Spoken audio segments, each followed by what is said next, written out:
নমস্কার বন্ধুরা, simple cook with পলির পরিবারে সবাইকে স্বাগত জানিয়ে আবারও একটা নতুন রেসিপি নিয়ে হাজির হয়েছি। আজকে খুবই সিম্পল আর খেতে কিন্তু একটা অসাধারণ রেসিপি নিয়ে হাজির হয়েছি।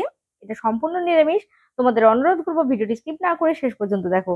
আজকে দেখো নিয়েছি 250 গ্রাম আলু, নিয়েছি 2টো টমেটো, আর নিয়েছি 300 গ্রাম ভেন্ডি বা ঢ্যাঁড়স, যাই বলো না কেন।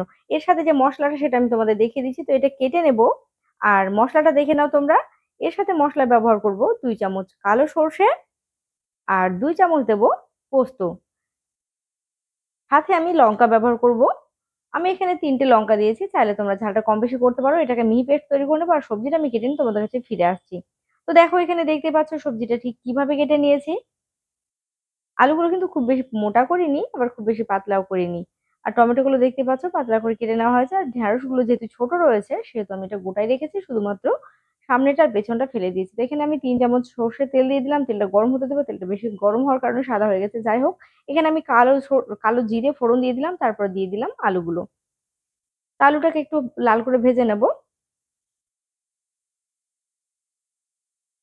এখানে আমি দিয়ে দেবো 1/2 চামচ লবণ, আবার একটু নেড়ে দিচ্ছি। তারপর ঢাকনা ব্যবহার করে এটাকে আমি একটু লাল হয়ে যাওয়ার পর্যন্ত অপেক্ষা করব। আমি ঢাকনা খুলে বারবার নেড়ে দিচ্ছি, যাতে করে একদিকটা না পুড়ে যায়, যেন সম্পূর্ণভাবে আলুগুলো ভাজা হয়ে যায়। তো দেখতে পাচ্ছ এখানে আলুটা আমার ভাজা হয়ে গেছে, আর এখানে কিন্তু অনেকটা নরমও হয়ে গেছে। এবার এখানে দিয়ে দিলাম আমি অল্প পরিমাণ হলুদ গুঁড়ো, মানে 1/2 চামচ হলুদ গুঁড়ো। তারপর আবার খুব ভালো করে এটা মিশিয়ে নিলাম। ঢেঁড়সটা আমি এ সময় দিলাম না। অনেক সময় অনেকে এ সময় ঢেঁড়স দিলে সেদ্ধ হতে কিন্তু একটু বেশি সময় লাগে, সেই কারণে আমি হলুদটা ব্যবহার করার পর আমি ঢেঁড়সটা দিয়েছি। মানে সবজিটা কিন্তু আমি খুব ভালোভাবে ভাজবো না, আলুটা ভালো করে ভেজে নিলাম। এবার আমি দেখতে পাচ্ছ এখানে দিয়ে দিলাম ঢেঁড়স এবং টমেটো।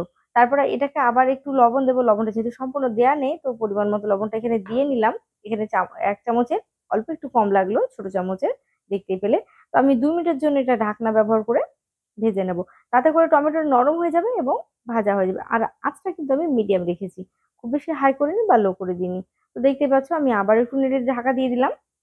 তো এখানে কিন্তু টমেটোটা অনেকটাই নরম হয়ে গেছে, মানে যতটা আমার প্রয়োজন নরম করার ঠিক সেরকম হয়ে গেছে। আর ঢেঁড়সগুলো কিন্তু ভালো করে ভাজা হয়ে গেছে, দেখতে পাচ্ছ। আর এখানে দেখো অনেকটা কিন্তু নরম হয়ে গেছে। এ পর্যায়ে আমি দিয়ে দিলাম বেটে রাখা সর্ষে পোস্ত। তো বাটিটাতে জলটা পরে ব্যবহার করব, ফেলে দেবো না, কেননা পয়সা লাগে তো মশলার জন্য। তো যাই হোক, রেখে দিলাম, নষ্ট করে তো লাভ নেই। তো খুব ভালো করে এটাকে নেড়ে দিচ্ছি। এই সময় তোমাদের একটা কথা বলি, আমি যখন সর্ষেটা বেটেছিলাম তখন কিন্তু আমি সামান্য লবণ দিয়েছিলাম, সেই কারণে কিন্তু অনেক সময় কি হয় তেতো হয়ে যায় সর্ষেটা বেশি বাটতে গেলে। আমি যেহেতু মিক্সার গ্রাইন্ডারে করেছি, অনেক সময় তেতো হয়ে যাওয়ার ভয় থাকে। লবণ দিয়ে যদি একটু মশলাটা তৈরি করে নাও, তাহলে কিন্তু দেখবে যে তেতো হবে না। তো যাই হোক, এখানে দেখতে পাচ্ছ একটা মশলাটা কষানো হয়ে গেছে, দেখতে পাচ্ছ। খুব বেশি কষালাম না, প্রায় 3 মিনিট মতো কষিয়ে নিলে হয়ে যাবে। বাটি দিয়ে সামান্য একটু জল দিয়ে দিলাম, তারপর আবার একটু নেড়ে দিলাম। এবার বাকি জলটুকু দিয়ে দিচ্ছি, মানে কতটুকু সবজিতে জল দেবে সেটা কি করে আন্দাজ পাবে। জলটা দেখো আমি বাটিতে করেই দিয়ে দিচ্ছি, কিন্তু এখানে কোনো মাপ দেখাচ্ছি না। এবার মাপটা তোমাদের দেখিয়ে দেবো। এভাবে খুন্তিতে খুব ভালো করে নেড়ে নেবে, সবজিগুলো যেন বেশ ডুবো ডুবো হয়ে যায়, সেই পর্যন্ত কিন্তু জলটা দেবে। আর যারা ধরো একটু হাই করবে তাদেরকে বলবো আর একটু জলটা বেশি দিতে। আঁচটা যদি একটু হাই করে রান্না করো তবে, কেননা হচ্ছে সর্ষে আর পোস্তটা রান্না হওয়ার পর কিন্তু অনেকটা গাঢ় হয়ে যাবে, দেখে নিশ্চয়ই বুঝতে পারছো। তো দেখো আমি খুন্তি দিয়ে একটু চেপে চেপে দিচ্ছি, যেন তোমরা ঠিক বুঝতে পারো যে ঠিক আমি কতটুকু জল দিয়েছি। তারপর এটাকে 5 থেকে 7 মিনিটের জন্য রান্না করে নেবো। তো ফিরে আসলাম, এখানে দেখো 7 মিনিট পর তা খুব ভালো করে এটা সেদ্ধ হয়ে গেছে, দেখে নাও। তোমাদের দেখিয়ে দিচ্ছি নেড়ে চেড়ে। আর দেখতে পাচ্ছ এটা কতটা গাঢ় হয়েছে। তো আমি তোমাদের সবজিগুলো দেখিয়ে দিলাম, এবার গ্যাসের ফ্লেমটা বন্ধ করে দিচ্ছে। তারপর এটা পরিবেশন করবার পালা। প্রিয় দর্শক বন্ধুরা, কেমন লাগলো তোমাদের আজকের এই রেসিপি? যদি ভালো লাগে তাহলে তোমাদের অনুরোধ করব, প্লিজ ভিডিওটিতে একটি লাইক করে দিও। আর যারা নতুন বন্ধু রয়েছে আমার চ্যানেলটি এখনো সাবস্ক্রাইব করোনি, তাদের অনুরোধ করব তোমরা চ্যানেলটি আমার সাবস্ক্রাইব করে পাশে থাকা বেল আইকনটি প্রেস করে নেবে। আমি নতুন ভিডিও দিলে খবর খুব সহজেই তোমাদের কাছে পৌঁছে যাবে।